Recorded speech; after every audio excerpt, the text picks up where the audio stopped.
ലോകമെമ്പാടുമുള്ള സിനിമാ പ്രേമികൾ ഒന്നടങ്കം ഒരു 3 വർഷമായി കാത്തിരുന്ന ഒരു മോസ്റ്റ് ആൻറ്റിസിപ്പേറ്റഡ് മൂവിയായിട്ടുള്ള കാന്താര എ ലെജൻഡ് ചാപ്റ്റർ 1ൻ്റെ റിലീസായിരുന്നു ഇന്ന്. അപ്പോൾ സിനിമ റിലീസായിരിക്കുകയാണ്. ഫസ്റ്റ് പാർട്ടിൻ്റെ കണ്ടിന്യൂറ്റി അല്ല, ഒരു പ്രീക്വലായിട്ട് ഇറങ്ങുന്ന ഒരു സ്റ്റോറിയും കാര്യങ്ങളൊക്കെയാണ് ഇതിനകത്ത് കൈകാര്യം ചെയ്തിരിക്കുന്നത്. സിനിമ റിലീസായി. ഞാൻ നാട്ടിലല്ല ഉള്ളത്, ഞാനിപ്പോൾ ഉള്ളത് തലശ്ശേരിയിലാണ്, എൻ്റെ റിലേറ്റീവ്സിൻ്റെ വീട്ടിലാണ്. സിനിമ കണ്ടതിന് ശേഷമുള്ള എൻ്റെ ഒരു ഒപ്പീനിയനാണിത്. എൻ്റെ പേര് അഭിജിത്ത് വിശ്വനാഥ്. നമ്മുടെ ചാനൽ ആദ്യമാണ് നിങ്ങൾ കാണുന്നത്, നിങ്ങൾ സബ്സ്ക്രൈബ് ചെയ്യുക, തൊട്ടടുത്തുള്ള ബെല്ലൈക്കൻ കൂടി എനേബിൾ ചെയ്യുക. ഇന്ന് നമ്മുടെ കയ്യിൽ മൈക്കില്ല, അതുകൊണ്ട് സൗണ്ട് കുറച്ച് മോശമായിരിക്കും, കുറച്ചൊന്ന് അഡ്ജസ്റ്റ് ചെയ്യുക, ക്ഷമിക്കുക. Welcome to Cini Peedika. ഋഷഭ് ഷെട്ടി എഴുതി, ഋഷഭ് ഷെട്ടി തന്നെ സംവിധാനം ചെയ്ത 2022 പുറത്തിറങ്ങിയ സിനിമയായിരുന്നു കാന്താര എന്ന് പറയുന്ന സിനിമ. അപ്പോൾ ആ സിനിമയുടെ ഒരു പ്രീക്വലായിട്ടാണ് ശരിക്കും പറഞ്ഞാൽ ഈ സിനിമ വരുന്നത്. ഈ സിനിമയുടെയും written and directed by Rishab ഷെട്ടിയാണ്. കൂടാതെ രുക്മിണിയുണ്ട് ഈ സിനിമയിൽ മെയിൻ ലീഡ് റോളായിട്ട്. അതുപോലെ തന്നെ നമ്മുടെ ജയറാമേട്ടനുണ്ട്. അങ്ങനെ ഒരുപാട് കാസ്റ്റ് ആൻഡ് ക്രൂ ഇതിനകത്ത് വരുന്നുണ്ട്. മുമ്പത്തെ സിനിമ പ്രൊഡ്യൂസ് ചെയ്ത ഹോംബാല ഫിലിംസ് തന്നെയാണ് ഈ സിനിമയെ പ്രൊഡ്യൂസ് ചെയ്തിരിക്കുന്നത്. അതുപോലെ തന്നെ ഇതിന് ബാക്ക്ഗ്രൗണ്ട് സ്കോർ ആൻഡ് മ്യൂസിക് കൈകാര്യം ചെയ്തിരിക്കുന്നത് അജിനേഷ് ലോകനാഥാണ്. അപ്പോൾ പുള്ളിയും ഇതിനകത്ത് വന്നിട്ടുണ്ട്. ഏതാണ്ട് ഫസ്റ്റ് പാർട്ടിലെ എല്ലാ ടീം അതേപടി തന്നെയാണ് ഇതിലേക്ക് വന്നിരിക്കുന്നത്. കൂടുതലായിട്ട് ആഡ് ഓൺ ആയിരിക്കുന്നത് ആർട്ടിസ്റ്റിൻ്റെ കാര്യത്തിലാണ്. ഒരു വളരെ ഇൻട്രസ്റ്റിംഗ് ആയിട്ടുള്ളൊരു സ്റ്റോറി ലൈനും ഒരു കഥാ പശ്ചാത്തലവും കാര്യങ്ങളും, അതുപോലെ തന്നെ ഒരുപാട് എഫേർട്ട് ഈ സിനിമയ്ക്ക് വേണ്ടി അവർ ഇട്ടിട്ടുണ്ടെന്നുള്ളത് നമുക്ക് ഓരോ ഫ്രെയിമിലും മനസ്സിലാക്കാൻ സാധിക്കുന്നുണ്ട്. ഏതാണ്ട് ഒരു 20ഓളം ആൾക്കാർ ഇതിനകത്ത് ആക്സിഡൻറ്റിൽ തന്നെ മരിച്ചു പോയിട്ടുണ്ടായിരുന്നു. അപ്പോൾ അവരെത്രത്തോളം എഫേർട്ട് ഇട്ടിട്ടാണ് ഇതിനകത്ത് ഇങ്ങനെ ഒരു ഇൻസിഡൻറ്റ് സംഭവിച്ചിരിക്കുന്നതെന്നൊക്കെ ഉള്ളത് നമുക്ക് സിനിമ കാണുന്ന സമയത്ത് തന്നെ മനസ്സിലാവുന്നുണ്ട്. കാരണം അത്രയും ലൈവായിട്ടാണ് ഓരോ ആക്ഷൻ സീക്വൻസുകളും കുറേ ഇൻസിഡൻറ്റും ഒക്കെ ഇവർ ഷൂട്ട് ചെയ്തിരിക്കുന്നത്. VFX കൂടുതൽ പ്രയോഗിക്കാതെയാണ് ഏതാണ്ട് പടത്തിൻ്റെ ഒരു ക്ലൈമാക്സ് പോർഷൻ വരെ പോയിരിക്കുന്നത്. ക്ലൈമാക്സിലാണ് കുറച്ചെങ്കിലും VFXൻ്റെ ഒരു സംഗതിയൊക്കെ അവർ യൂട്ടിലൈസ് ചെയ്തിരിക്കുന്നത്. സിനിമ എങ്ങനെ ഉണ്ട് എന്നോട് ചോദിച്ചു കഴിഞ്ഞാൽ എന്നെ കംപ്ലീറ്റ്ലി സാറ്റിസ്ഫൈ ചെയ്ത ഒരു 3 മണിക്കൂറായിരുന്നു കാന്താര എന്ന് പറഞ്ഞ സിനിമ.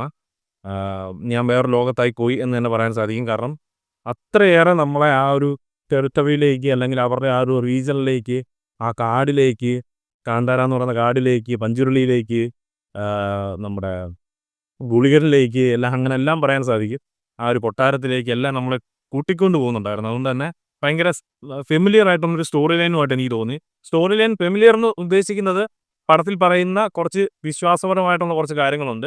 അത് നമ്മുടെ നാട്ടിലും ഒക്കെ ഞാൻ കണ്ടിട്ടുള്ളതും ഒക്കെ ആയിട്ടുള്ള കുറേ ഇൻസിഡൻറ്റിനെ ഭയങ്കരമായിട്ട് തന്നെ ഓർമ്മപ്പെടുത്തൽ നടത്തുന്നുണ്ടായിരുന്നു ഓരോ സീനുകളിലും. അതുകൊണ്ട് തന്നെ കുറച്ച് ഇമോഷണലി എനിക്ക് ഭയങ്കര കണക്റ്റായി. അതുപോലെ തന്നെ ഇതിനകത്തൊരു ഗംഭീര പരിപാടിയുണ്ട്, ഒരു പ്രീ ക്ലൈമാക്സ് പോർഷനുണ്ട്. ആ സമയത്ത് എൻ്റെ കയ്യിൽ നിന്ന് ഒത്തിരി കൺട്രോൾ പോയി എന്ന് തന്നെ പറയാൻ സാധിക്കും. കാരണം അത്രയേറെ ഗൂസ് ബംസ് ഉണ്ടാക്കുന്ന സീൻസും, അതുപോലെ തന്നെ എൻ്റെ കണ്ണൊക്കെ നിറയ്ക്കുന്ന രീതിയിലുള്ള ഒരു സംഭവമായിരുന്നു.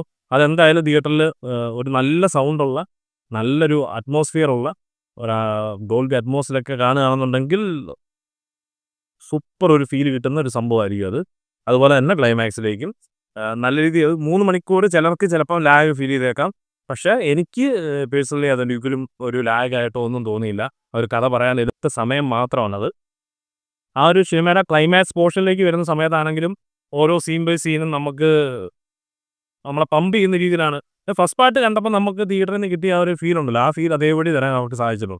ഇതിനകത്ത് എനിക്ക് മിസ്സായോ എന്ന് തോന്നുന്ന ഒരു കാര്യം എന്ന് പറയുന്നത്, എനിക്ക് തോന്നുന്നു പടത്തിന് ലാസ്റ്റ് ഒരു പോസ്റ്റ് ക്രെഡിറ്റ് സീൻ ഉണ്ടായിരുന്നോ ഇല്ലയോ എന്നൊരു കൺഫ്യൂഷൻ ഉണ്ട്. കാരണം എഴുതി കാണിക്കുന്ന സമയത്ത് ഇറങ്ങേണ്ട വന്നു.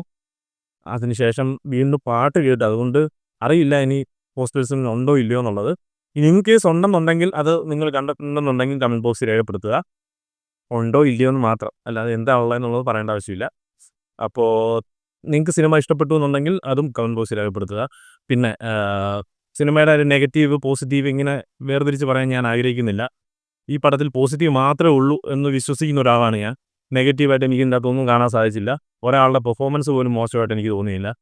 ഒരു ബാക്ക്ഗ്രൗണ്ട് സ്കോറോ അല്ലെങ്കിൽ ഒരു VFXൻ്റെ വർക്കോ അല്ലെങ്കിൽ ഒരു സിറ്റുവേഷനോ അങ്ങനെ ഉള്ള ഒരു കാര്യവും ഈ സിനിമയിൽ ഒരു നെഗറ്റീവ് എന്നുള്ള രീതിയിൽ എനിക്ക് പറയാൻ സാധിക്കുന്നുണ്ട്. അതുകൊണ്ട് ഇതെല്ലാം പോസിറ്റീവാണ്.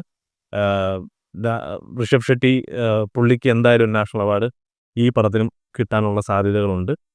രുക്മിണി ഓഫ് കോഴ്സ് എന്തെങ്കിലും ഒരു പരിഗണന പുള്ളിക്കാരത്തേക്ക് ഒരു സ്റ്റേറ്റ് അവാർഡെങ്കിലും ലഭിക്കും എന്നുള്ളൊക്കെയുള്ള വിശ്വാസമുണ്ട്. കാരണം കുറേ നാളുകൾക്ക് ശേഷം ഒരു ഫീമെയിൽ ഹീറോയിൻ ക്യാരക്ടറിന് ഇത്രത്തോളം ഇമ്പോർട്ടൻസ് കൊടുത്ത് വളരെ മികച്ചൊരു സ്ക്രീൻ സ്പേസ് കൊടുത്ത് ആ ഒരു